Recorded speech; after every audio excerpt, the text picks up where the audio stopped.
action.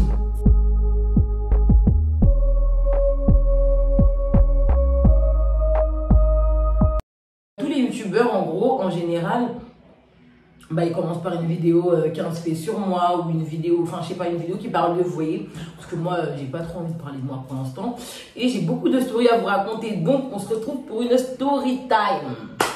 Du coup la story time, franchement pour l'instant je sais pas du tout comment je vais l'appeler, mais en gros c'était quand j'étais bloquée en Côte d'Ivoire. En gros je suis partie avec ma mère en Côte d'Ivoire et ma famille et tout, sauf que bah comme je faisais trop de bêtises en France quand on est parti, ma mère elle m'a laissé là-bas, vous voyez. Du coup, en gros, elle m'a laissé là-bas chez ma tante et tout.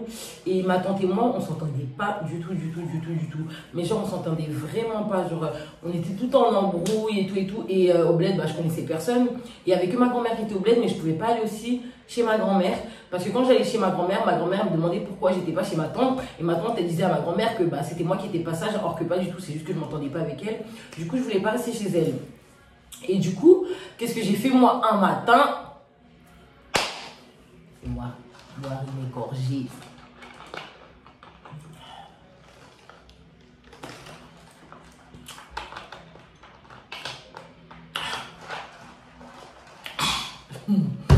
Ok, je vous explique. En gros, j'ai décidé de fuguer au Mali.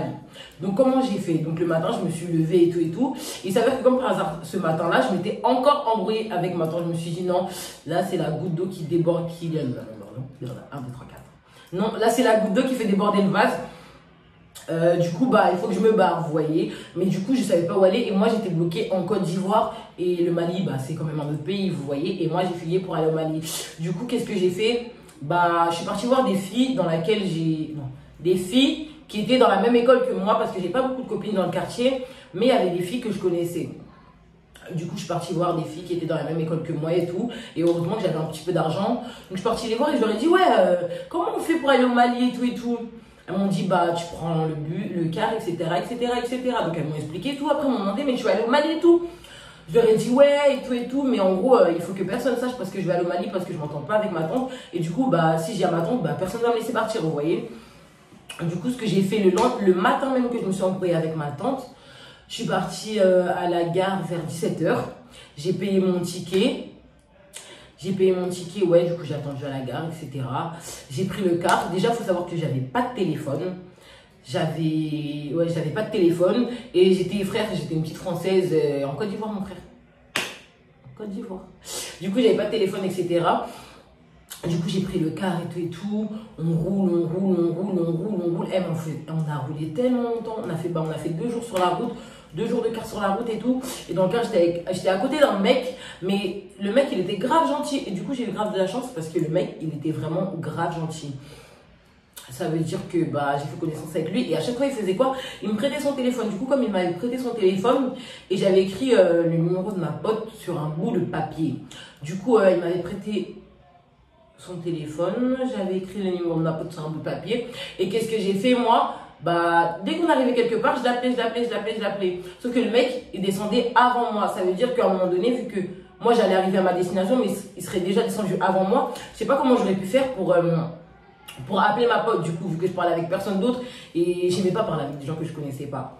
Du coup, qu'est-ce que j'ai fait quand on est arrivé à la frontière du Mali? Moi, je croyais que la frontière du Mali était arrivée. La frontière du Mali commençait loin de Bamako. Eh, moi-même, j'étais pas prête. La frontière du Mali, c'est trop loin de Bamako. Ça veut dire qu'on arrive à la frontière du Mali, genre le matin, genre vers 8 h et tout. Maintenant, moi, je me dis, bah vas-y, on arrive à la frontière du Mali, dans 2-3 heures, max, je suis arrivée chez ma pote et après, je suis tranquille, vous voyez. On roule. Ah, je vois la journée se défile. Et à un moment donné, on arrive à un endroit, genre, et genre, à l'endroit, c'était un truc de vaccin, sauf qu'à ce moment-là, j'avais plus d'argent sur moi, parce que, bah, sur la route, j'achetais à manger, j'achetais plein de trucs et tout. Du coup, j'avais plus d'argent sur moi. Et qu'est-ce que j'ai fait, du coup? Bah, le mec, en gros, je sais pas comment vous expliquer. Quand tu es en Afrique et que tu viens de la France ou que tu viens... Enfin, on est plutôt de la France. En gros, quand tu es en Afrique et que tu viens de la France, tu as toujours des privilèges. Pas forcément que tu veux, mais en gros, les gens ils te laissent des privilèges. C'est automatique chez eux. Ça veut dire que quand je suis arrivée, j'avais pas d'argent. Et il y avait un médecin qui m'a vu.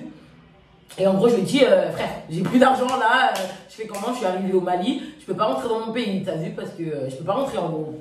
Du coup, le mec, il a fait quoi? Il m'a dit quoi? Ce gros corrompu! Il m'a dit, bah vas-y, donne-moi ton numéro et tout, et je te laisse passer. Donc moi, vous connaissez, même pas de téléphone, j'ai donné un faux numéro, et il m'a laissé passer. On continue à rouler, on continue à rouler, on continue à rouler, on continue à rouler. Maintenant, je m'endors, je me réveille, je vois il est 3 h du matin. Et il y a presque plus personne dans le car, mais en gros, tout le monde est en train de descendre, vous voyez. Du coup, je descends et tout, et je me rends compte que bah, je suis arrivée à Bamako, où je devais aller. Sauf que bah, je suis toute seule et j'ai pas de téléphone, et je sais pas où elle habite ma pote. Du coup, bah, c'est chaud. Et à ce moment-là, j'ai rencontré un mec.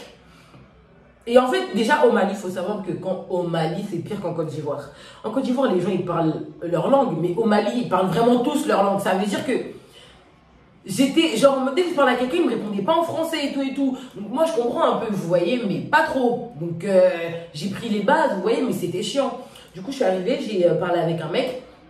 Et le mec m'a passé son téléphone et j'ai appelé ma pote. Et après, ma pote, elle a envoyé son pote venir me chercher à la gare en moto. Et son pote, il m'a déposé chez elle. Maintenant, il faut savoir qu'avant d'arriver au Mali, ma pote, je lui ai bien demandé si elle avait demandé à sa mère que je pouvais venir, vous voyez, parce que je n'avais pas allé chez elle comme ça. Elle me dit oui, oui, t'inquiète et tout. J'ai demandé à ma mère, bla, bla, bla, bla, bla, bla. Du coup, en fait, au final, j'ai appris qu'elle ne lui avait pas demandé parce que quand on s'est réveillé, en gros, je suis arrivée vers 3 h, on n'a pas dormi et le matin, on est parti à la boulangerie. Mais le matin, quand on est parti à la boulangerie, elle était bizarre. Je me disais, ouais, marche vite et tout, faut pas que les voisines me voient. Ouais, fais ci, fais ça. Mais attends, pourquoi il faut pas que les voisines me voient, genre? Je comprends pas trop. Moi, je calculais pas et tout. Maintenant, c'est pas un jour on passe au Mali et tout. Maintenant, le premier jour, franchement, ça s'est archi bien passé. J'ai retrouvé ma pote, hein, parce qu'il faut savoir que maintenant on n'est plus potes parce que après il y a encore d'autres trucs, mais ça sera dans d'autres story time. Et en gros, bah ça se passait bien et tout. Et à partir du lendemain, elle a un oncle qui était au Mali. Et il est venu bah, dans la maison où elle était parce que elle était dans sa maison de famille, vous voyez, mais c'était une grande maison quand même. Et lui, il est venu. Et après, quand il est venu, c'est quand il est venu que j'ai appris qu'en fait, elle avait dit à personne que j'étais là et elle avait demandé à personne que je vienne. Du coup, lui, vous connaissez, il a appelé sa mère et tout, ça a fait des problèmes. Et moi, j'avais qu'une carte. J'avais une petite carte comme ça parce que j'allais en cours quand j'étais en Côte d'Ivoire. Et une carte, en gros, c'était ma seule carte d'identité. J'avais pas mon passeport, j'avais pas ma carte d'identité, j'avais rien. J'avais rien du tout. Ça veut dire qu'un jour, que le jour où son oncle est venu, il a pris ma carte. Il m'a pris ma carte. Du coup, moi, je me suis embrouillée avec lui. En gros, pourquoi tu prends ma carte, etc., etc.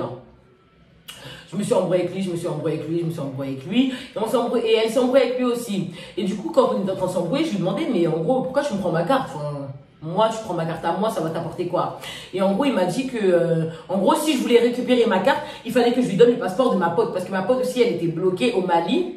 Mais ma pote, elle avait gardé son passeport, vous voyez. Et du coup, ma pote, elle pouvait rentrer.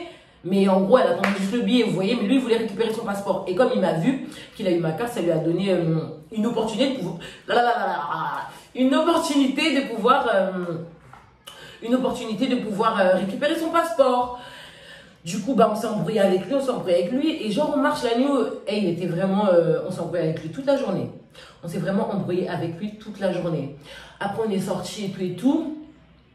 Et on est sorti en mode, il partait avec ma carte, voilà. Il partait avec ma carte. Et quand il partait avec ma carte, j'avais pas laissé partir avec ma carte. Du coup, moi, j'ai suivi dans la rue et tout. J'ai commencé à l'embrouiller, je criais et tout. Et il faisait nuit au Mali, il fait nuit, il y a personne dans la rue. Je connais personne, une petite française, elle a écrit, tout le monde s'en fout, vous voyez. Maintenant, c'est pas, je vois le gars, il fait quoi? Il rentre chez lui. Ça veut dire que quand il rentre chez lui, bah, je peux rien faire. Du coup, je reste chez lui. Enfin, je reste devant chez lui et il ressort. Et quand il ressort, je me suis dit, là, s'il rentre chez lui, c'est mort. Il va plus me donner ma carte. Je suis bloquée au Mali. Je veux pas être bloquée au Mali. Il faut qu'à un moment donné, je rentre chez moi. Et du coup, j'ai fait quoi? J'ai arraché les clés qui étaient dans sa poche. Oh! Quand j'ai arraché les clés qui étaient dans sa poche, il m'a mis un coup de poing.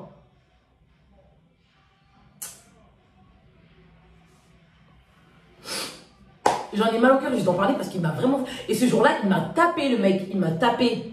L'oncle à ma pote, il m'a tapé. Il nous a tapé. Donc, ça fait qu'il nous a tapé, etc., etc. Et il avait toujours ma carte. Donc, nous, on a fait quoi? On est parti au commissariat du Mali pour récupérer ma carte, vous voyez. Du coup, on est parti au commissariat du Mali et tout. Et quand on arrive au commissariat du Mali, on leur a expliqué qu'en gros, bah, je venais pas d'ici, mais qu'en gros, je pouvais pas rentrer maintenant et que le mec, il avait pris ma carte. Du coup, il est venu au commissariat et au commissariat, ils ont récupéré ma carte et me l'ont rendue. Ensuite, je suis repartie chez ma pote et je suis repartie chez ma pote et tout. Et les policiers lui avaient dit qu'en gros, que lui, il devait pas venir. En gros, c'était pas chez lui, il devait pas nous casser les couilles. Du coup, lui, il est parti, vous voyez. Et je suis repartie chez ma pote et un jour, 2 jours, et j'ai commencé à me sentir archi mal. Mais genre, archi mal, genre j'étais malade, genre je suis tombée malade. Du coup, quand je suis tombée malade au Mali, il y a une de mes tantes de Côte d'Ivoire. En fait, j'avais une tante, en fait, je vous explique. La tante chez qui j'étais en Côte d'Ivoire avait une amie au Mali. Du coup, quand j'étais malade, je suis partie chez cette amie de ma tante au Mali. Et chez cette amie de ma tante au Mali, il y a une tante à moi de Côte d'Ivoire qui est venue me chercher, vu que j'étais malade. Du coup, elle est venue me chercher. Elle est venue me chercher et elle m'a ramenée en Côte d'Ivoire. Enfin, au début, elle m'a ramenée dans un village en Côte d'Ivoire. Et bah, voilà.